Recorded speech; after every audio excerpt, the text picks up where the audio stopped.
রমজানের ওজিফা হিসাবে সারাদিনের কোন আমল করব, 24 ঘন্টার জন্য যদি একটি রুটিন পেতাম তাহলে উপকার হতো। রমজানের ওজিফা হিসাবে সারাদিনের জন্য কোন আমল করবেন? সারাদিনের জন্য একটা জিনিস সবচেয়ে গুরুত্বের সাথে করবেন, যে কোনো গুনাহ করবেন না, কোনো পাপ করবেন না, মুখ দিয়া না, চোখ দিয়া না, হাত দিয়া না, কোনো অন্যায় করবেন না, কোনো মানুষের অধিকার নষ্ট করবেন না, কাউ ক্ষতি করবেন না। সব ক্ষেত্রে সারাক্ষণ চেষ্টা করবেন ভালো মানুষ হয়ে থাকার।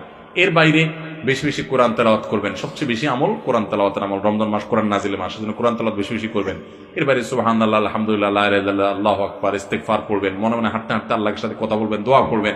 এই জিনিসগুলো বেশি বেশি করবেন। এর বাইরে রুটিন যদি চান আমার কাছে, তো আমি বলবো ভোর রাতে যখন খেতে উঠবেন, খেতে উঠলে 10টা মিনিট 20টা মিনিট হাতে রাখবেন। আগে খানা শেষ করে এরপরে একটু আল্লাহর কাছে দোয়া করবেন, অথবা আগে দোয়া করে তারপরে খানা খাবেন। একটু ভোর রাতে দোয়া কবুল হয়, এটা সারা বছর আপনি পারেন না, রমজানের সুযোগ আসে, এই সুযোগটা হেলায় হারাবেন না। এই টাইমে আল্লাহ তাআলা যেছে মানুষকে দোয়া কবুল করেন।